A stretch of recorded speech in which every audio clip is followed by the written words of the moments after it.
Assalamualaikum warahmatullahi wabarakatuh. Perkenalkan, nama saya Siti Rahmawati, NPM saya 2310376. Saya dari kelas H, Fakultas Hukum. Kali ini saya akan membuat video presentasi hasil analisa saya untuk memenuhi tugas UTS, Hukum Pidana dan Perkembangannya. Topik masalah dalam presentasi kali ini saya mengambil kasus perang sarung yang terjadi di Bekasi.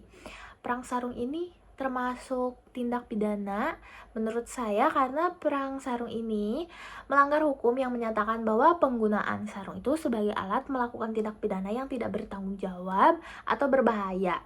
Nah, itu bisa disebut tindakan pidana. Dalam kasus perang sarung ini, menurut saya mengakibatkan ancaman terhadap keamanan masyarakat. Kasus perang sarung ini disebut tindak pidana berdasarkan pada pasal 12 KUHP nasional. Menurut saya, unsur-unsur tindak pidana yang dimaksud dalam perang sarung itu salah satunya penggunaan sarung, petasan, dan benda berbahan besi sebagai alat untuk melakukan tindakan yang tidak bertanggung jawab. Lalu tindakan yang mengancam keamanan masyarakat yang seperti saya bilang, dan tindakan yang melanggar hukum. Dalam presentasi kali ini saya juga akan menjelaskan persoalan hukum apa yang terjadi sehingga adanya konflik perang sarung tersebut. Jadi tidak menggunakan sarung saja, para sekelompok geng perang itu menggunakan benda-benda berbahan besi, lalu petasan, dan berbagai saksi pun ada yang bilang kalau itu sebelumnya ada saling ejek di media sosial. Nah, dalam perang sarung tersebut pelaku mengayunkan kunci syok, itu benda berbahan besi, ke kepala korban sebanyak 3 kali.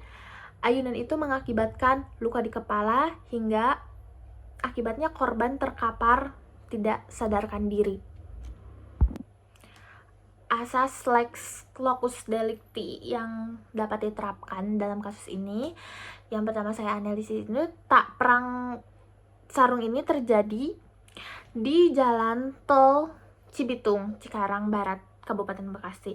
Lalu asas lex tempus delicti yang diterapkan dalam pasal ini, saya menganalisis bahwa tawuran perang sarung itu terjadi pada pukul 3 waktu Indonesia Barat, Jumat tanggal 15 bulan 3 2024. Tindak pidana menggunakan KUHP lama. Lalu menurut hasil analisis saya, bahwa aturan hukum yang dilanggar di dalam kasus perang sarung ini berupa undang-undang dan sanksi sosial juga, masyarakat menjadi terganggu, aktivitas tidak lancar, lalu lintas tersendat, lalu mengganggu kenyamanan serta keamanan masyarakat. Kasus ini kena pasal 340 KUHP lama, di mana isinya barang siapa dengan sengaja dan dengan rencana terlebih dahulu merampas nyawa orang lain diancam karena pembunuhan dengan rencana dengan pidana mati atau penjara seumur hidup atau selama waktu tertentu paling lama 20 tahun. Unsur subjektifnya yaitu barang siapa dengan sengaja dan dengan rencana terlebih dahulu.